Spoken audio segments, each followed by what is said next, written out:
'Tis woman's strongest vindication for speaking that the world needs to hear her voice. Anna Julia Cooper wrote those words in 1892. You would think she's speaking about today.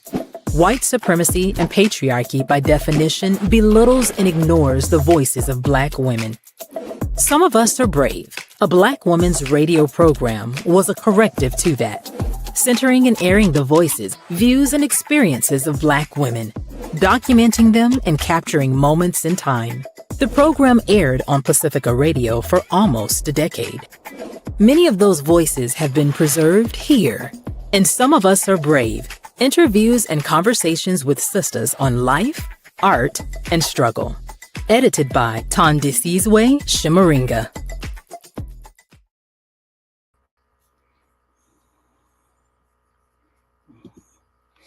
And good evening, good afternoon. It is another Monday, 5 p.m. Pacific, 8 p.m. Eastern. That means it's time for Rootwork here on Black Liberation Media. My name is Tandisizwe Shimaringa. I appreciate y'all hanging out with me. And for those of you all who come in later on, appreciate your presence. Please like, share, and subscribe. Like the video now before you forget or get pissed off. Share the link. Subscribe to Black Liberation Media here on YouTube. Subscribe to the Patreon. Become a member. Subscribe to my own Woodwork channel here on YouTube. And subscribe to our guests' various media undertakings if you have not already done so. My guest today is the wonderful Brooke Obie. I first became aware of Brooke Obie when she was writing at I believe it was Blavity. She'll correct me. And her various takes I found a lot of kinship with. In particular, when she critiqued that god-awful movie, Queen and Slim. I was like, this is my girl. So yeah, we're going to have Brooke Obie on today talking about two of the most recent offerings in Black cinema. Boots Riley's I Love Boosters, and I'm forgotten this is his name, Alicia Jackson. I'm sure I'll be reminded of it. Is God Is. And I had the opportunity to view both films over the weekend, but I wanted to talk with someone who knows way more than I do about this. And so, of course, Brooke was the obvious choice. So as opposed to, yeah, we got some ignorance in the chat. Let me get rid of that real quick, because we don't do all that. We don't do that here. But yeah, got a couple of folks in the chat. Come on in. And again, thank you for being here now. And if you're watching the show later on, appreciate you. But I want to get started. I've gotten in trouble before for playing clips. You got to get copyright YouTube strikes when I try to play clips from the movies. Somebody said I was trying to play the whole series, the whole movie. I wasn't trying to do all that. But we don't have any clips. But for those of you who have already seen these films, then you're going to know what we'll be referring to. If you have not seen the film, ain't no spoiler alert. You should have seen the film already. Okay, let me bring up Brooke and let me hush talking. How are you doing today? I am so great. Thank you so much for having me back. I greatly appreciate you, and I appreciate your insight. And I need you to help me with one of these films. So yeah, I absolutely need you. But let's start with I need your help with Is God Is. But we'll get to that in a moment. Well, actually, Is God Is, I don't remember which one came out first. Is God Is came out first. Yeah, let's come back to that. Let's start with I Love Boosters. Okay. That's a little bit lighter subject matter. So let's start with that one. I thought it was a quirky film. I thought it was a funny film. I thought that we could even call this a popular education technique to bring not necessarily communism, but worker struggles, definitely dialectical materialism. So I'm seeing ignorance over here in the chat. I'm moving it out the way. Yeah. So sorry about that. So yeah, I love boosters. I like boosters. I don't know if I love it. I don't know if I love it, but I like boosters. I didn't have, other than I've heard people talk about being on the nose and hitting over the head with dialogue and with filmmaking. And there have been times when I'm like, no, it's okay. Have a message in the film. Don't worry about whether it's on the nose. And then we get I Love Boosters, and I'm like, ooh, that was kind of on the nose. Ooh, that was kind of getting over the head. Okay. But I thought it was a nice intervention. I thought it was a good intervention. Um, I thought it was a good attempt to bring this quote unquote ideological viewpoint that is absolutely to the left of the mainstream to quote unquote the masses, or the masses who could afford a ticket. Let's, let's just keep it real, or who Right. could afford to rent it like I did on the smart TV, right? I thought that that's what it was. I thought it was a decent attempt. We won't know the impact of it after what, a month. We won't know if the masses are going to rise up and join with the workers.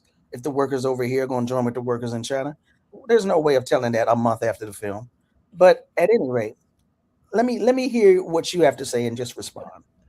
Well, I mean, I love Boots Riley. I think he is one of the smartest filmmakers out, most creative.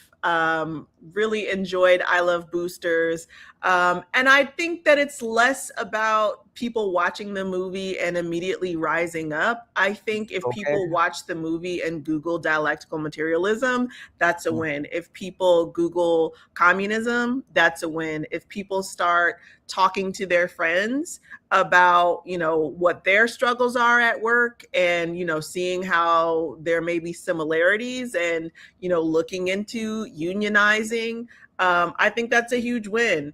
So I think Boots is doing his part as far as creating these satirical films that are really stretching these premises to the absurd extreme to make it mhm. funny and enjoyable and engaging, while Right. also bringing out on the surface just straight up communist principles.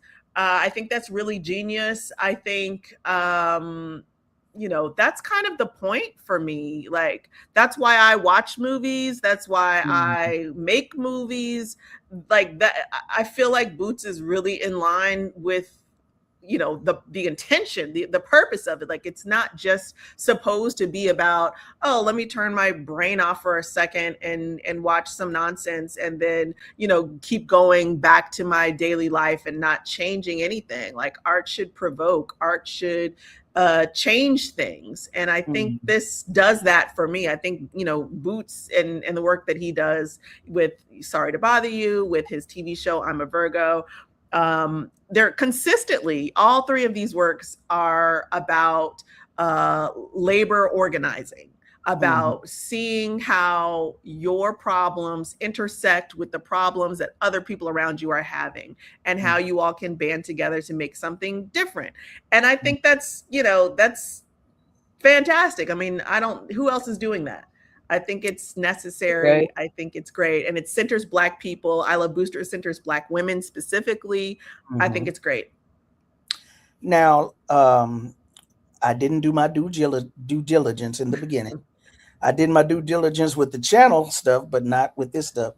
We're talking about I Love Boosters, one of the films we're talking about today, which is a film by Boots Riley, where he's got these three women, predominantly women, sisters, black women, who boost merchandise, high end fashion clothing, and they sell it. And through a series of instances, incidents, they decide that they're not going to sell.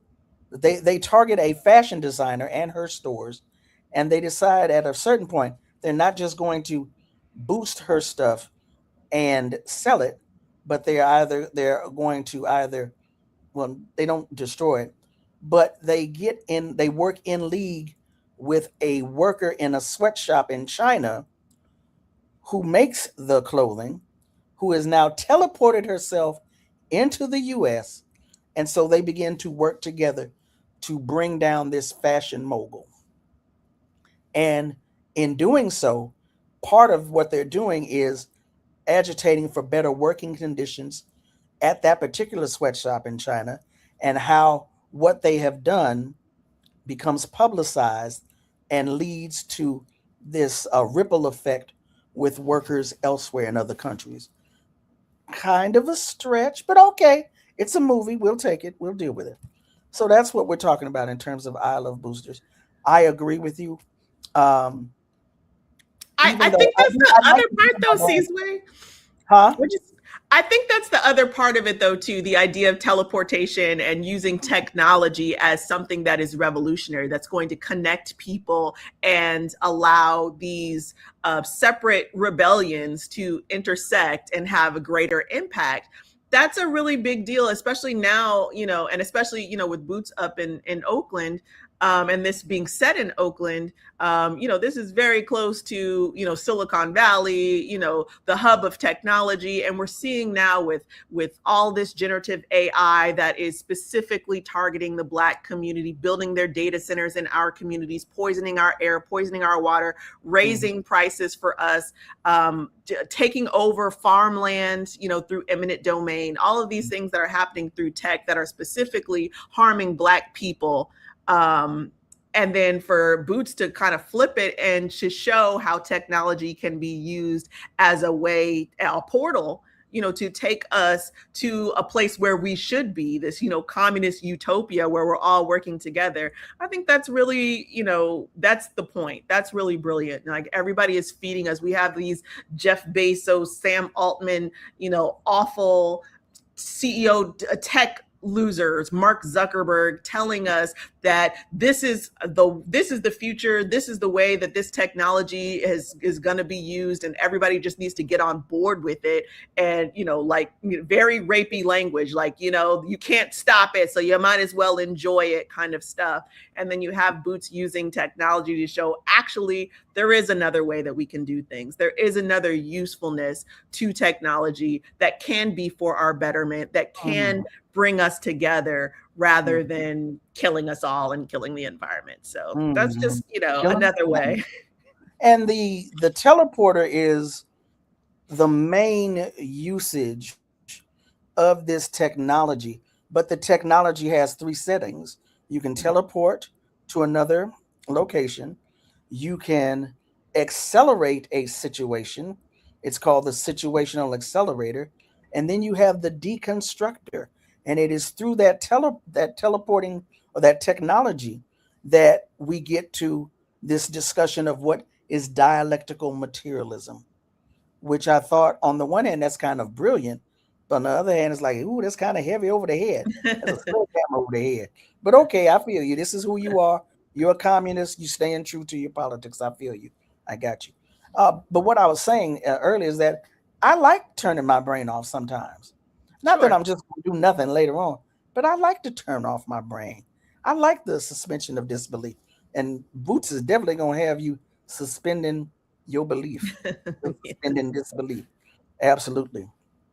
Yeah, because it's not so much that, films that are educational shouldn't also be entertaining. I think that is the purpose of making a film. You do want to be entertaining. And I think this does that, in that it's really funny. Keke Palmer is, hilarious and does a really great job. I mean, the whole cast, they all have really, really funny moments that are great. So it's about, what do you want to put your mind towards? So, absolutely, you have to shut your mind off when you watch a Boots Riley film, in the sense that you're going to have claymation. Like, there's claymation in this movie. If you are a person who can't deal with just ridiculous stuff, then Boots if you cannot deal with the absurdity, Boots Riley is not going to be for you. Like, that's just turn your brain off. But at the same time, Boots is showing you the absurdity. Yes. By using the absurdity. Yes. That's the whole claymation. Well, The it's not, contradictions. not even the claymation, just the idea of this major fashion mogul designer also has a brand of suits that cost $100,000, Mhm. and they are skin suits. And these skin suits are the costumes that people wear when they are advocating for what? More police, when they are advocating against fair market housing, when Mhm. they are advocating for against labor union organizing, when they are advocating all of these spokespersons out here who are basically scamming and in league with our oppressors, our enemies. These are the people who wear these particular skin suits. It's all a scam. They are all in league with one another. So using an absurdity to show us the absurdity, I thought was absolutely hilarious. One of the things that's hilarious. Now, one of the things that is, it provided comic relief, but like I said, I brought you here because you're smarter than me. Why That's was not Lakeith true. Stanfield? Why was Lakeith Stanfield in this movie? Oh my. Okay. So, Sizwe, really, I feel like everybody at some point in life has had a fuck boy try to get them off their mark. Lakeith Stanfield's character is a fuck boy. Like, they literally telling you this man has no good intentions for you. He will literally suck your soul out of your body and leave you destitute in the corner, afterwards, like, so that is another absurd, extreme. But that is like, literally, we know men like this. We know women who have fallen victim to men like this. you know uh, that was Lakeith's purpose, and that was the thing. He's like, oh, yes, I'm a soul sucking demon, because that's the new thing that men do these days, is like, acknowledging their faults is, now that means that this means that they're a good person because they can acknowledge their faults. Like, boo, that's step one. Like, there are 11 more. There's Like, steps. There are other steps here. let's Yeah. keep going. But he's, confessing to her, like, yes, I'm a soul sucking demon. And, but I won't do it to you. And two, I'm not like all these other women that you know that I've done it to. You're special. I won't do it to you. And also, if you fall in love with me, then I will stop being a demon I and will I be a will be a human. And she was just like, I'm not interested in this. You have gotten me at the wrong point in time. And like I said, if you are, especially if you're down on your luck, like Kiki Palmer's character was down on her luck. She had bills down chasing bad. her. She was Down down really bad. bad and very, very vulnerable. And somebody, she's trying to do more in life. She's trying to be a designer. She's trying to get this boosting business, and then take down Christy Smith. Like, her goals keep increasing as the movie goes on, and every single time, here come this nigga trying to get her off her square. Like, that was literally the point. So for her to just at the end be like, no, this is not interesting to me, this is not enticing to me, I will not be tempted into wasting my time trying to Well, fall in love with you so you can stop being a demon. that's not exactly what she said at the end. She did, and she However, said, and however, also, I family can't be with friendly, somebody. family friendly. No, I can't be with somebody who won't go down on me. Which, hilarious, great last line, just fantastic. but okay, when you put it that way, right? Someone that was going to take her off her square, Yeah. because when they're sitting there at the Chuck E. Cheese, she's like, okay, I need to block him. Yes, but she If this doesn't. yeah, right. She didn't block him, But right? she does not, and he Yeah. keeps coming back around. Yeah, he keeps circling around. Absolutely. Exactly. She does, because she didn't go with her first mind, which was to block him. So, and that's why, even at the Chrissy Smith show, they're on a mission. They're in there, to basically ruin the fashion show and to let everybody know what's going on with what Chrissy Smith got going on behind the scenes. She's a design stealing, sweatshop running, billionaire CEO that has, that needs to be exposed. And that's her mission. And that's why you had Naomi Aki's character on the other side of the door. She's bamming on the door trying to get Kiki to come with her instead of falling into the eyes of this man. Because again, there he was again in the middle of the climax of the movie. He's trying to, get her distracted with some foolishness. And that's just he was just a fuckboy. Like that was it. It was just he was just supposed to be. Sorry, family. What's the family friendly version of that? Don't worry about it. But yeah, just throw the fuckboy in the. Boots is gonna throw some shit in the movie for you. He definitely gonna throw some stuff in there. Oh my God.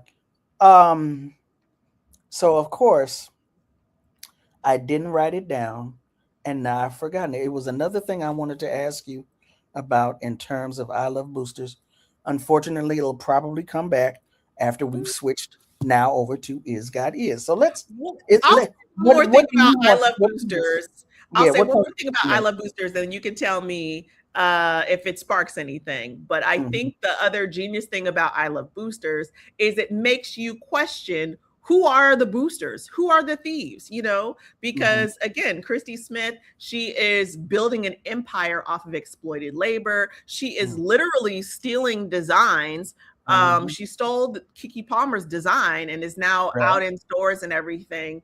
And so, there is an actual movement. And so Boots and I actually talked about this over on Black Girl Watching last month on my podcast. And he was explaining like the idea behind this, because it was first a song on his album from 2006, which is one of Pick a Bigger Weapon, one of my favorite albums mixing, communism with, hip hop.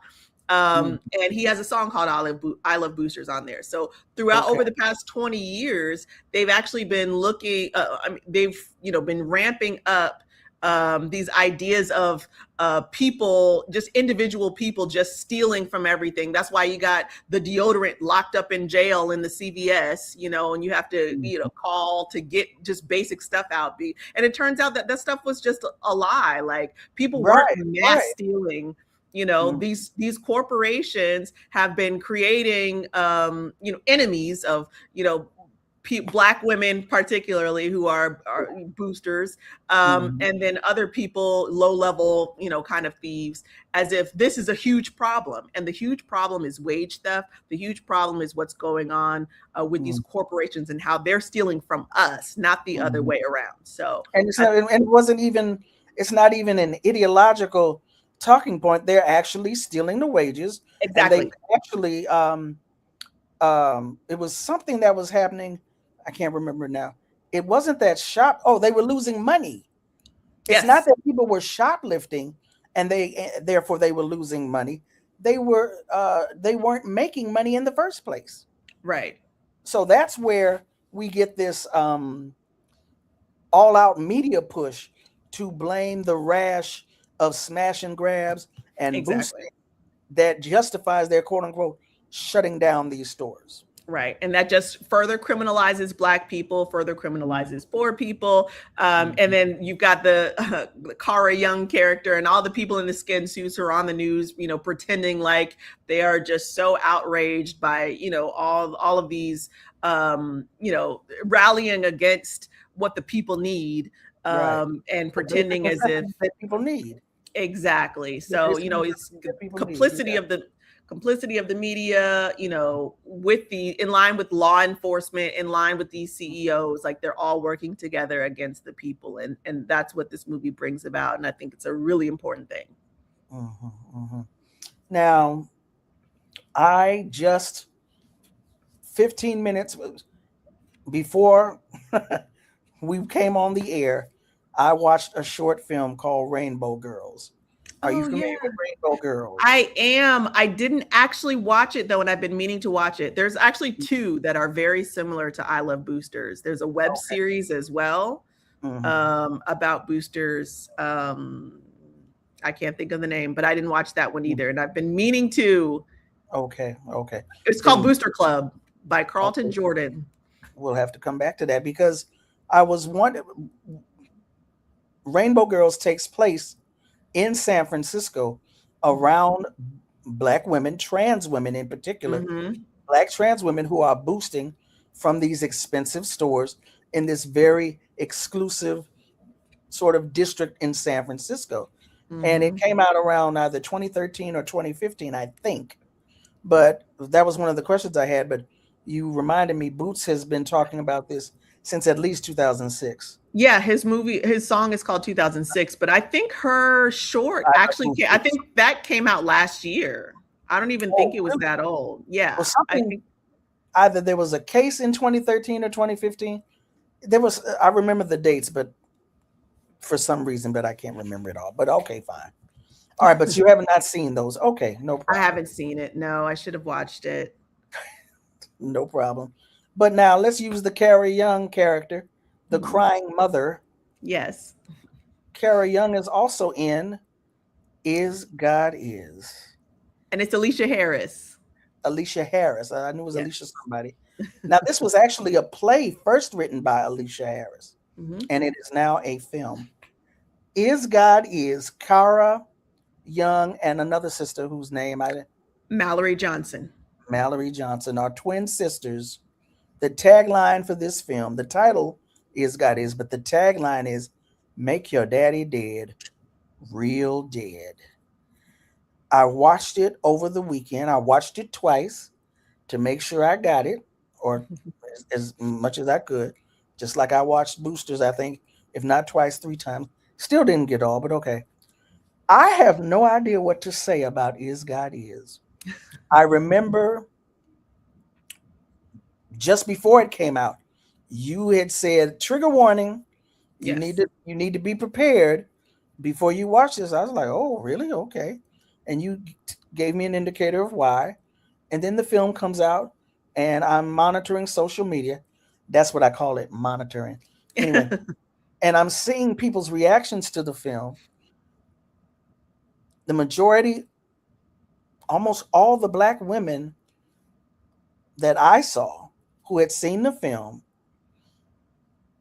said it was triggering, but how they appreciated it, Mhm. felt it was necessary, and wanted other people to see it.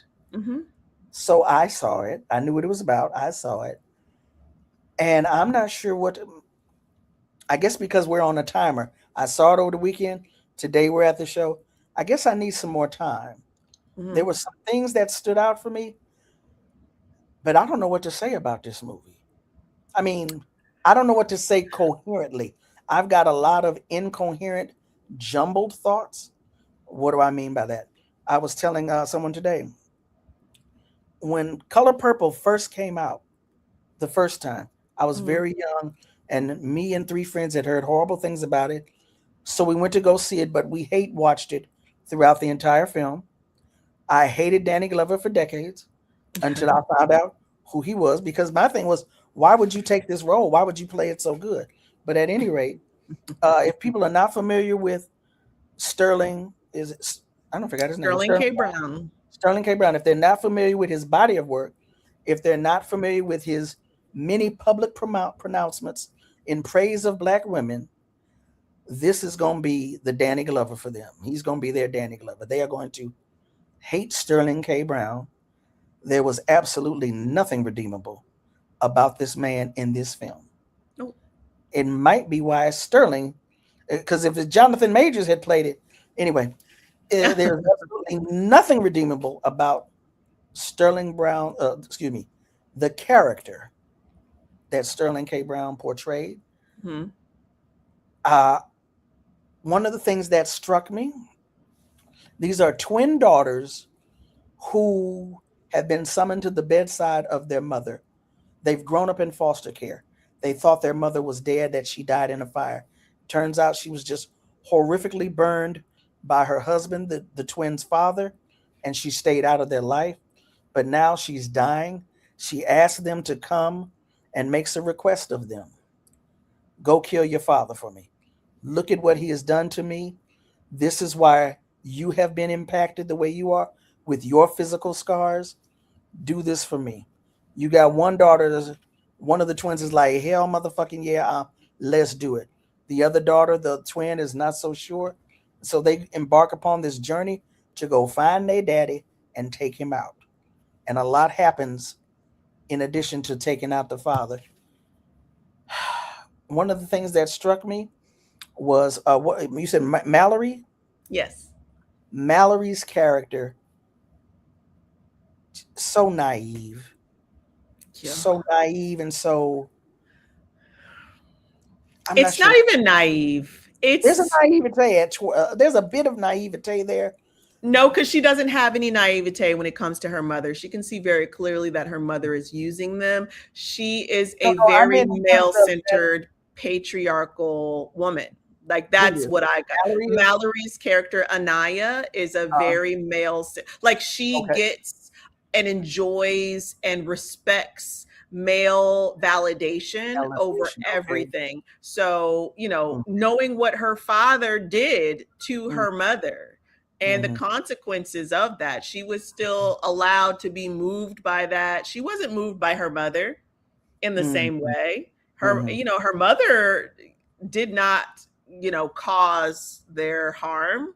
The Right. father did, but she was still very skeptical. She had her brain on, thinking through all the, like, why is she just reaching out Yeah. to us now? She misspelled my name. I mean, she's had all sorts of hostility for her mother. She misspelled my name on the door. She didn't write me. She She, hasn't been around. she was she was tight about that misspelling. I'm like, girl, She we gotta let was. it go, She let it go. was. But anyway, But I think that is something to, what does it mean if she just been left out? Has she been, I don't think it's invalid for her to feel this way, but I mm-hmm. think comparing the way that Anaya feels about her Mm-hmm. mother Mm-hmm. versus the way Right. that she feels about her father, like her father is so easily able to disarm her. Like he Yes. literally disarms her Yeah. from like a couple of sweet words. Mm-hmm. And She wanted to believe. She wanted to exactly, believe. she wanted to believe But her father in a way but that that's she what did I not meant. want to believe her mother, and That's that what to I me meant. makes her a male-centered patriarchal girl rather than someone who's just Absolutely. naive across the board. Well, no, I wouldn't say naive across the board. As I was saying, there's a naivete there, and I was thinking specifically of when she's with the other twin. Like Who's which one? the twin at the pool. I'm like, you believe The this? boy. Yeah, the Because boy. but this is what I'm saying. This is the Yeah, difference. yeah. These are boys and men. Mm-hmm. Even the dad of her, the father of her unborn child, she allows this man because Yep. she's so horrifically burned and he won't look her in the face, but he will have sex with her from behind. And she allows it. Her She self-esteem allowed is that. to the point. She Her is self-esteem so is shot exactly. And out of that there, not and I'm gone. not blaming her for that. This is Right. just an observation that she would allow this man Mm-hmm. who does not care for her and will not look upon her face to have sex with her, from behind, as a way to get the male validation that she's seeking. So that's what I'm saying. She doesn't have the same level of deference for Right. women. She Right. doesn't have it for her sister. She doesn't have it for her mother. She has it for this man who is using her for sex. She has Right. it for a twin brother that she just met 5 minutes ago. And she has it for a father who she knows for a fact has done horrible things Yes. that have ruined her life. Mm-hmm. And the deference that she gives, that's what I'm saying. Like, it's something deeper than naivete. Because if she was just naive across the board, she's just a naive girl, then okay, she's just a naive Right. girl. Like, No. no, you peep game when it's Yeah. women and girls, but when it's men, you have complete blinders on because you crave that level of validation from men. And that is something that I found very interesting and to me very troubling about deciding which twin deserves to live and which twin has to die. Right. And that issue of the male centeredness, we see it in other aspects with the other female characters in the film. Right. But right, in terms of, well, of course, that troubled me that Racine, the other twin, died. Yes, because that is like, so yes, that's actually the title of my review on Black Girl Watching is God Is gives the angry Black girl fire and brimstone. And what really upset me about, because I was down for 95% of the movie. It was that ending where Racine dies that really upset me and just made this a movie that like I can't rock with on the whole. Because Racine, contrary to her sister Anaya, Racine is very female centered. She is matriarchal. She sees her mother as God, and that's where the title comes from. You know, is God is for her. When I was talking to Alicia Harris, the writer director, is God is a statement. You know, it's a matter of fact. She is God.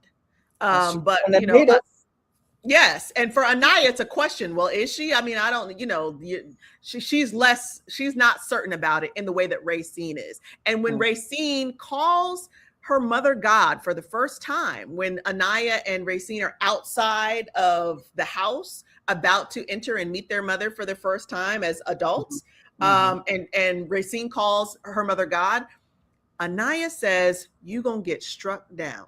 That's what she said. And there's so many moments like that preparing you for the fact that Racine is going to die. But I think a big part of it is the fact that Racine is matriarchal. She, you know, she wasn't all gung-ho about killing her father at first. She was also just like, you know, that's crazy. She was like, don't you think we should forgive and forget? She was the one that said forgive and forget. Yeah.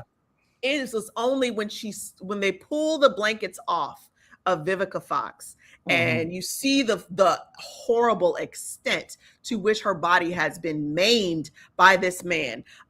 Racine has tears in her eyes and she's like, oh, it's on. Like, yes, tell us where to find this man. And she does that not only for her mother, but she rides for her sister their entire lives. Racine does not have burns on her face. The beginning of the film, exactly, which I love, these beautiful twin. They're calling her sister ugly on a playground. How old are these babies? 6 years old? They can't be 10 years old. They're not even double digits.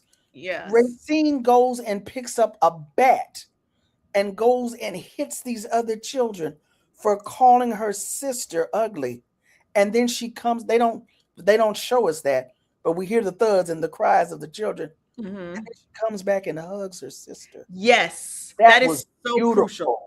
It's so crucial too, because I think there was a narrative that was developing, and even Anaya tried to spin this narrative of Racine as somebody, you know, she just wants to be bad. She wants to hurt people, and she's using me as an excuse to do it. When like at every step, Racine is like trying to comfort her sister. She's trying to clear a path for her sister. She's trying to make the world a safer, better place for her sister to live. And, you know, it's like, Anaya even says, you have men falling all over you. You don't ever see Racine talking about no man, being around no, like she's not interested. She has no interest in the way that Anaya desperately craves male attention. Racine does not.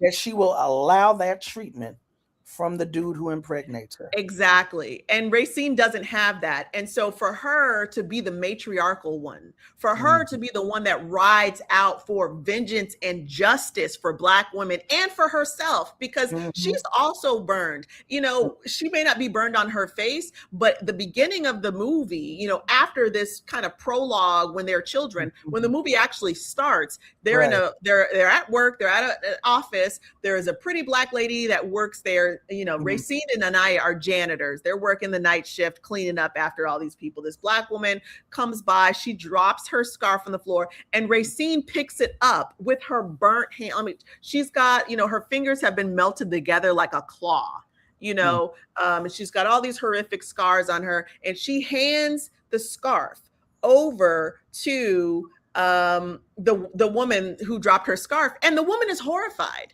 So she's even more horrified when Anaya comes running to try to see and make sure Racine's okay. And so obviously Anaya, having her scars on her face and neck, has a much more difficult time in the world on a day-to-day basis because of where her scars are than Racine. But Racine is still experiencing being ugly, you know. And that's why she says, I want to call somebody ugly. I want to step on somebody for once. It must feel good since everybody keeps doing it. These are children that have been abused in the foster care system for years. They had to age out of the foster care system or run away, was the implication of that. And so, for Racine to be the one who dies, I'm like, what are you, Alicia Harris, as the writer director, saying about, the patriarchal princess, she gets to survive, and the matriarchal one is just too angry. She's just too full of what did Erica Alexander's character says? You are septic with rage. Yeah. You have to die. You're just like your dad. There's so many moments in the movie where they keep telling Racine how much she's like her father. And so, of course, her father has to pull her in. She's closest to him when he's burning to death in the tub. And so, of course, she has to go to hell with him. You've sent the matriarchal ride or die Black woman to hell. That's what I saw. And that's not the message we need to be sending. That's what I'm saying. What is the message? Because I can't rock with that. Not cool at all. At all. But yeah. Like I said, I'm like, well, I don't know what to make of this. But thank you. I didn't read your review because I wanted to see the film first. Oh, good. Yes. And I'm going to spoil it. And bask in my disbelief. Oh my God. But it would be interesting to read the actual play version, because I read it. No, I mean for me and for others to read it, to see how much does this movie deviate from that, and if so, how much. So I actually wrote about this in my review as well, because I did read the play and actually talked to Alicia Harris. So both of those things are on Black Girl Watching in the same article. I put the link in the chat. Thank you. And so, yes, the difference is in the ending. So Racine still dies. And I asked Alicia Harris about that as well, because, I was just like, why are we killing Racine? I wasn't super satisfied with the answer. It was just kind of this idea of it being more poetic for her to die. And I'm just like, well, it wasn't poetic to me, was actually very distressing. And I've seen a lot of, she is happy with the ending. She has defended the ending, and the play's been out for a decade now at this point too. She's won a lot of awards for it. She's satisfied with the ending. But in the play, what was different for I appreciate the play ending better than the movie ending, because the movie is just kind of like, Anaya's like, oh, now it's quiet. Oh, it's just me now. Oh, I'm free. Like there's this element of her like feeling like Racine was weighing her down and not the other way around. And Racine has done nothing but ride for her. That's what I'm saying. Riding for her, protecting her. And Anaya's kind of just making excuses, because if she were in Racine's position, she would do something else. She would have left Racine. If it was the other way around, she would have left Racine a long time ago. So at the end of this movie, you get this idea of her like with her baby, just happy, and free, and like life is going to be great now. Life's going to be different now because I'm not going to be weighted down by these people. It's definitely going to be different. I don't know if it's going to be great, but definitely going to be different. So in the play, she goes back to God, which I think is really that's just a thing that should have happened. They were collecting trinkets along the way to give back to God, to show that they had done what they said that they were going to do. And so for it to not end with her going back to God, I didn't think that was a good ending. So in the play, she does go back to God. She goes back to God alone. And, she's basically which one goes back to God alone? Racine still dies. Anaya is distraught in the play about her sister dying. She does not feel she does not feel free. She does not feel liberated. None of those things that kind of the movie is implying. She's very upset, and she goes back to God and brings her all the stuff, the trinkets of all the people that they've killed, and let her know that, yeah, we killed them, but also Racine died too. And God doesn't care. God does not care. And my interpretation of the script was basically she still has the rock and the sock. In the movie, she puts it down, and she runs away from the house at the end. But in the play, she still has the rock and the sock with her when she goes back to see the mom. And so the mom's basically like, she doesn't care that Racine is dead. She's just happy that man is dead. And my original interpretation was that Anaya kills God. Like, that was the ending. That's how I thought it ended. But when I talked to Alicia, she was like, no, people mistake that all the time, because it's actually, she raises the sock up, but then she puts it down. So it's like she's making a decision to stop the cycle of violence, I guess. And maybe if you could actually see it on stage, it would be a different experience. But reading it was actually really enjoyable, because there's a lot of, just like the typeface in the film, there's all sorts of different typefaces. It's like poetry. It really is written like poetry, how the play is laid out on the page. And so, yeah, it wasn't clear to me at all. I thought she killed God, and I thought this was a larger conversation about just the idea of religions that don't care about you and religious figures that don't care about you. And if you're going to be God, like, you're a mother now. You are now, if you're a God, if you create something and your mother is God because she created you guys, you're a mother now. So now you're God. So I thought maybe it was like a rejection of, the kinds of gods who don't care about you, who send you on missions that, are not for your greater good, that never did anything, to support you in life. Like, they just want to use you and discard you. That's what I thought the message of the play was. Apparently I was, thinking too deep about projection. Yes, absolutely projection. Because Alicia was definitely like, no, she doesn't. Like, nah. She picks the rock up and then she puts it back down. But at least she confronts God about the fact that Racine died. And it seemed like she cared. Like, the important part for me in the play was it seemed like Anaya really cares about her sister not being there and wants to do for Anaya what wants to do for Racine, what Racine has done for Anaya their entire lives. And so that was, I think, the disconnect between there. But the other part is Erica Alexander's part. So Erica Alexander and the son and all that whole part about the son trying to stop them and kill them. So that part is added. That's not in the play. Well, I love anything Erica Alexander does. So it's such a great change. It was a great change. But, it was, and you see when the twins are there and they realize Racine is, you've been waiting on a man who knocked you up and left for how long? Exactly. In no way, shape, form, or fashion is she male-centered. Absolutely. Exactly. Exactly.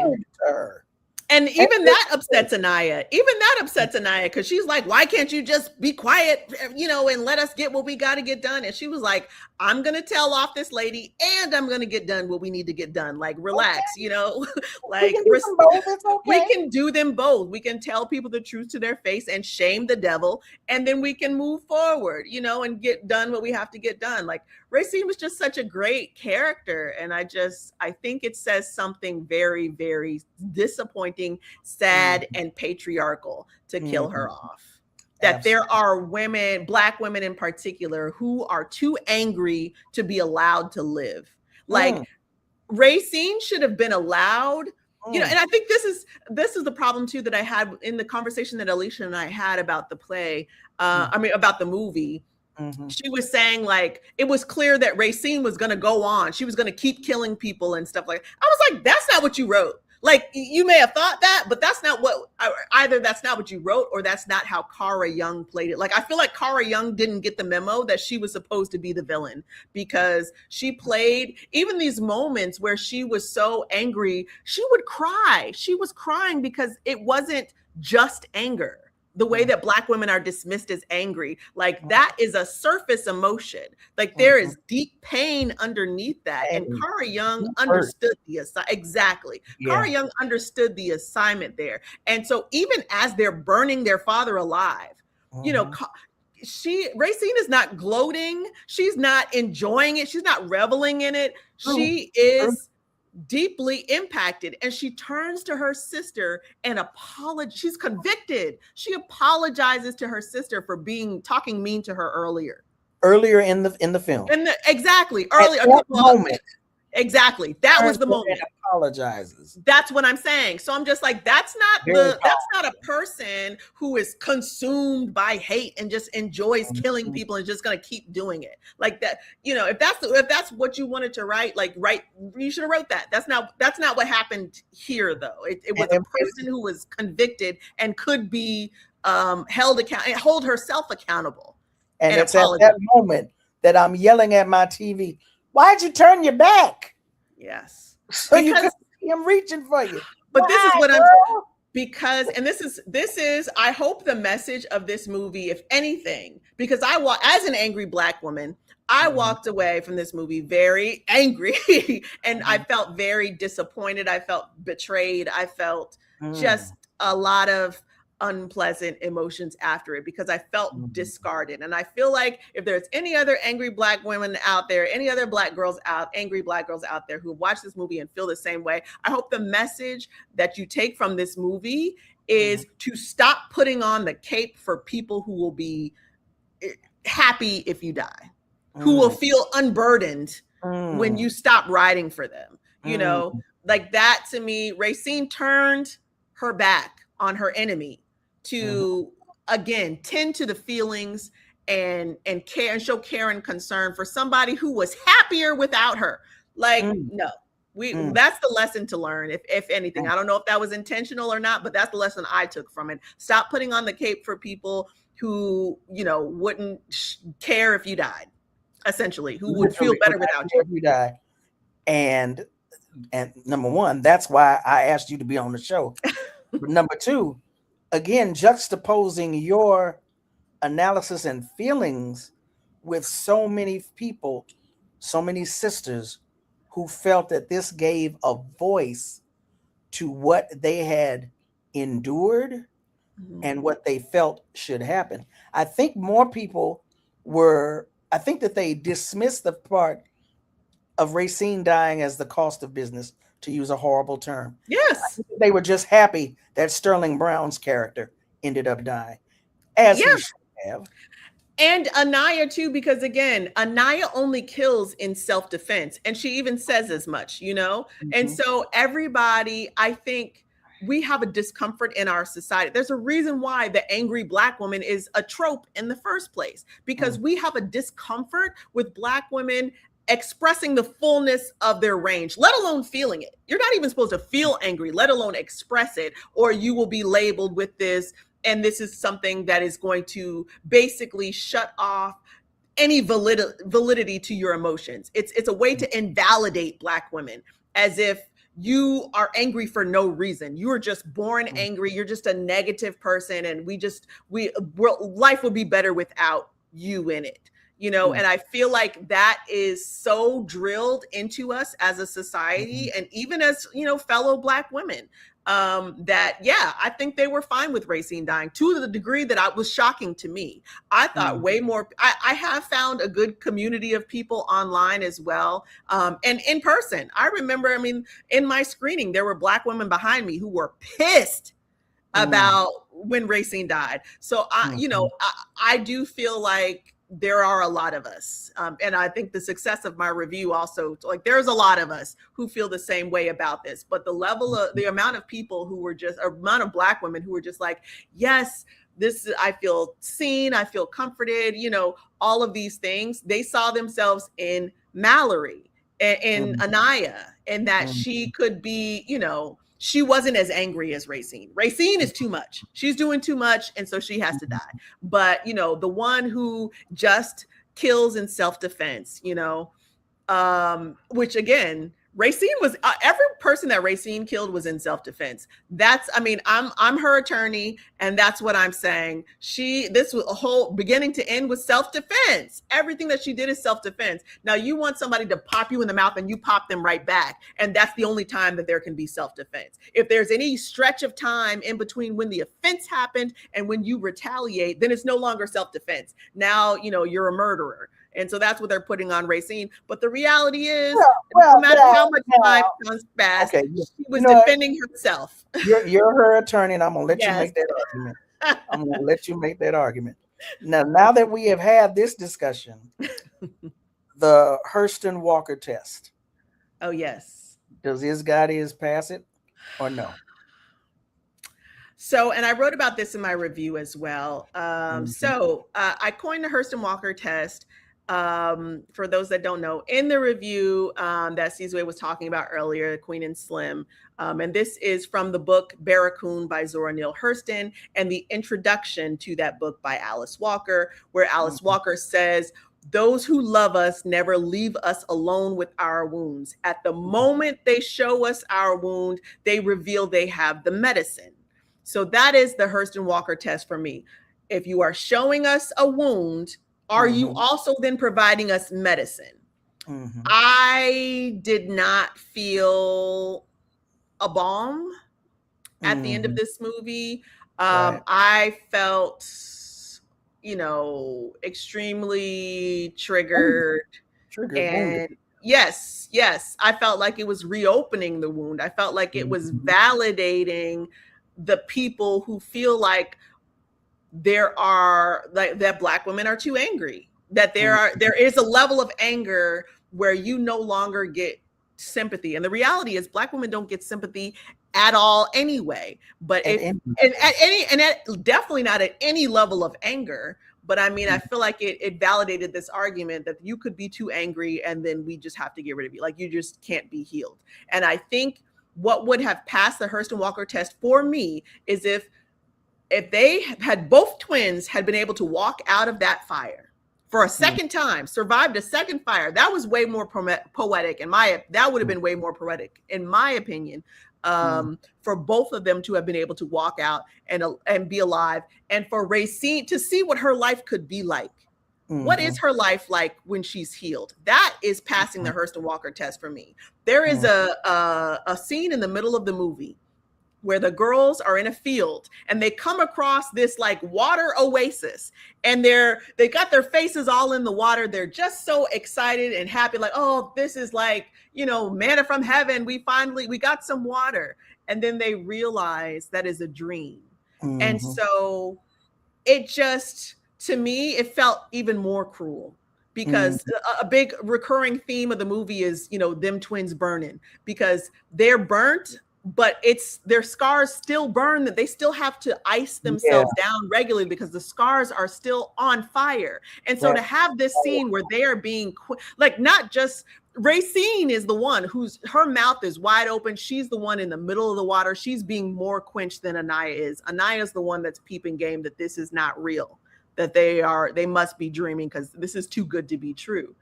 And so to that, it felt more cruel, because you could have given Racine some water.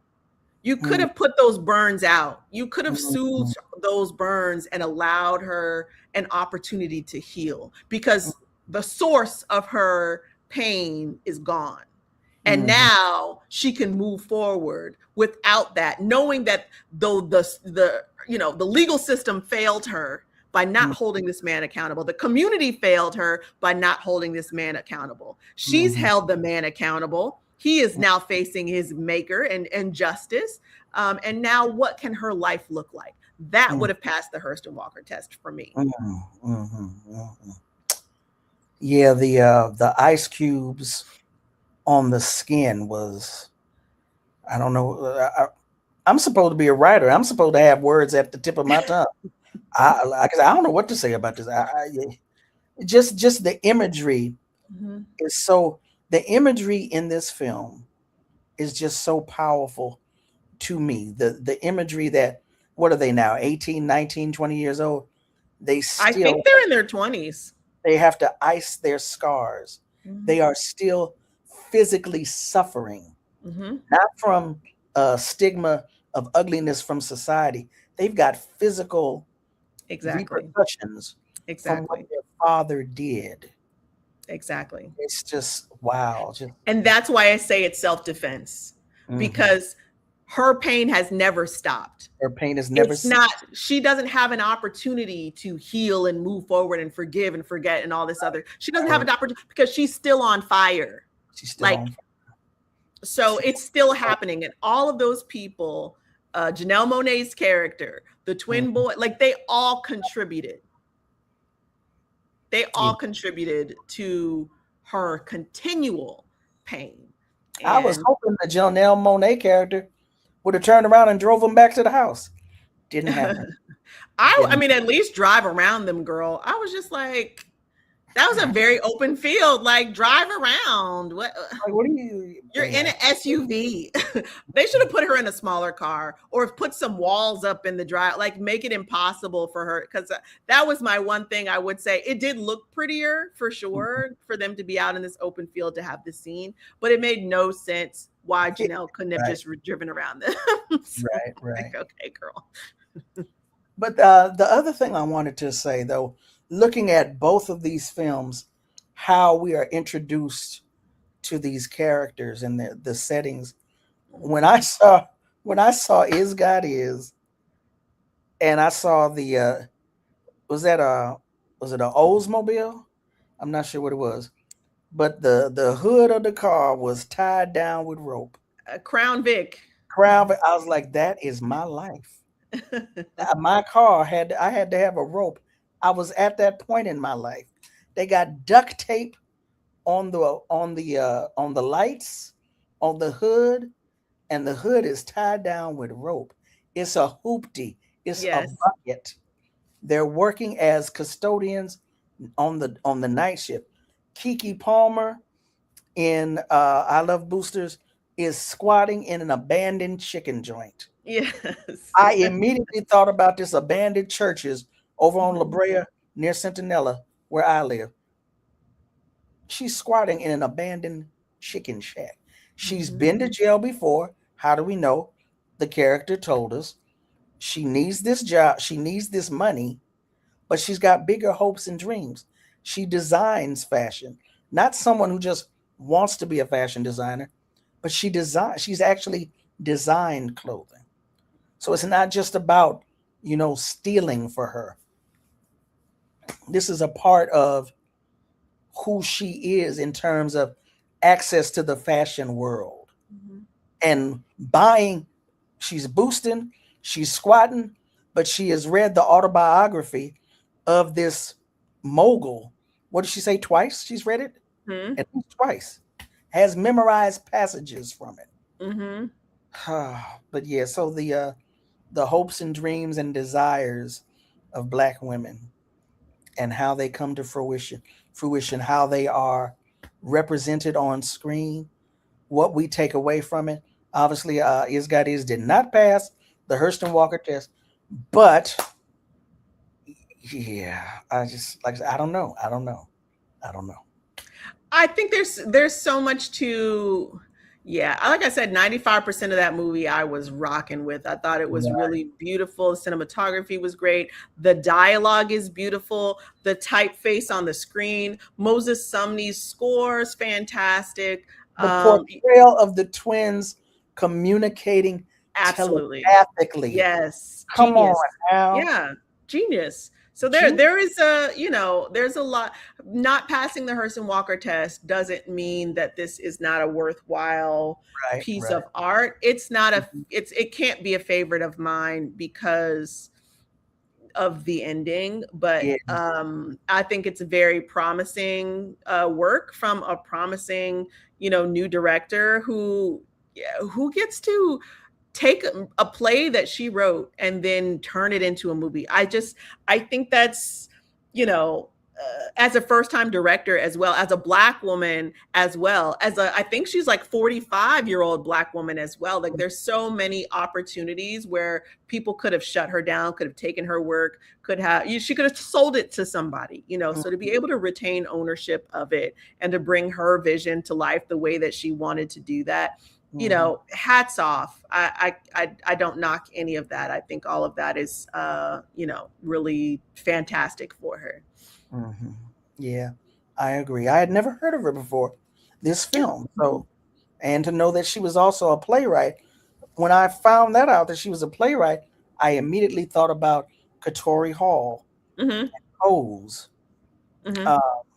Now, Courtney Kemp, I'm not familiar with her other writing. I don't know if she's a playwright, but I think Courtney Kemp is an excellent writer. Katori Hall, of course. I'm waiting on the next season of Pose. But at Yeah. any No, you mean P Valley. I'm sorry, but yeah, I get them confused. P Valley and Pose. Exactly. I'm waiting on another season of P Valley to drop. So it is 6:08 p.m. I try not to stay up here running my mouth all night long. Folks in the chat, a few of them, probably all of them, are saying they have not seen the film yet. I was hoping they would, so that they could, so it wouldn't spoil it for them, because now they might be like, I don't want to see it. You need to see it. I think you need to see it, especially, yeah, you need to see both of them actually. Go on and support those filmmakers. You ain't doing nothing else. Stop scrolling and watch those films. Brooke, is there anything else you wanted? Any other points that you wanted to make that I had not asked you about? I think that is pretty much, I mean, I feel like I've been running my mouth about pretty much all the things that were in both my reviews and like the highlights, at least from my conversations with Boots Riley and Alicia Harris, that people can find on Black Girl Watching.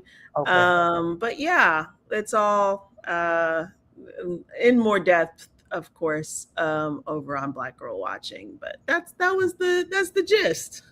Now, again, I put the link to your review uh, of Is God Is in the chat.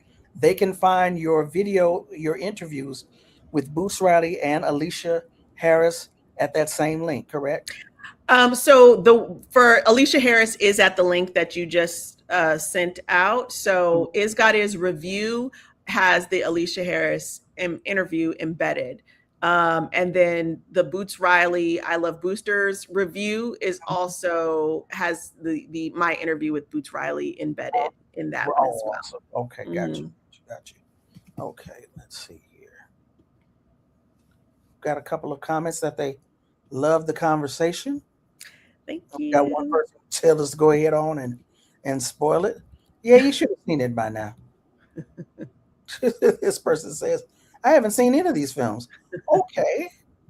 Well, go see them. I need you to go see them. I need you to go see them. Like I said, I need. Hmm. Okay. So again, you've got in the I've got in the chat the link for Brooke Obie, who is an author, journalist, filmmaker, film critic, and the editor curator of Black Girl Watching. She is a friend of the show. Let me put this link up here. This is the link for. Is this for the? Which one is this for now? That's for Boots Riley. Oh, the interview with Boots Riley. Okay. Yes, and I Love Boosters review. Okay. So I put that in the chat.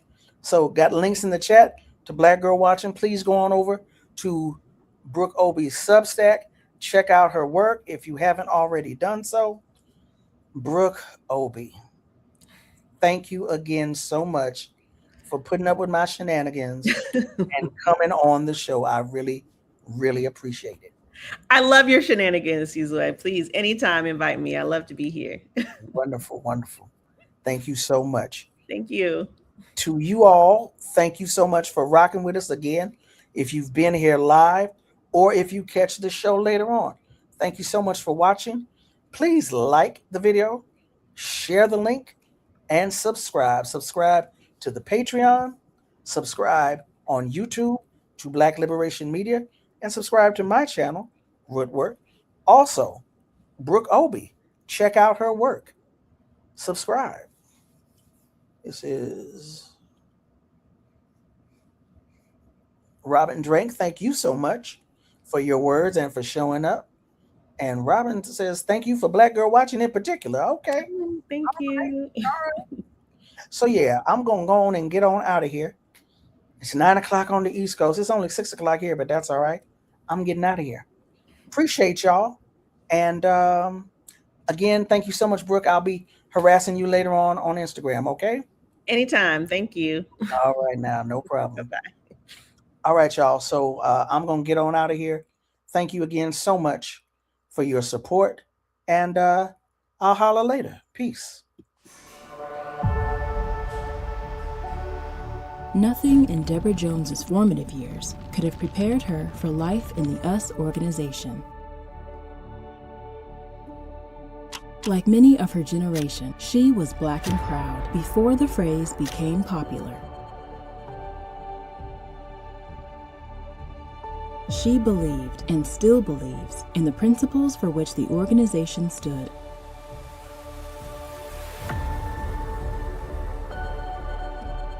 But her life took a horrific turn on Mother's Day 1970, leaving her in trauma and in silence. In this never-before-told account, Deborah Jones's inspiring story is told. What We Stood For: The Story of a Revolutionary Black Woman, by Deborah Jones and Tandisizwe Shimaringa, is the compelling and harrowing memoir of one woman's experiences in a leading Black Power organization.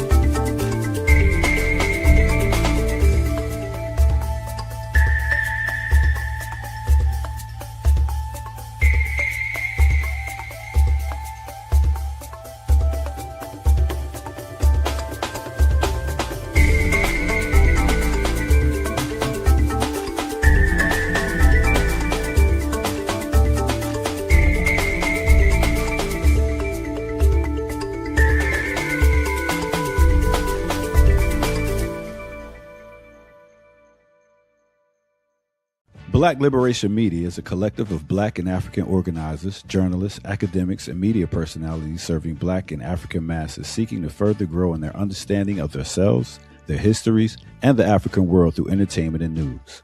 Please continue to like, subscribe, and donate to the channel so we can further serve you and liberate our people. You can also go to blkliberationmedia.org, get some merchandise, and also become a Patreon member and a member from the YouTube. Please do what you can, share, and show your love as we will show ours for you. Black Liberation Media.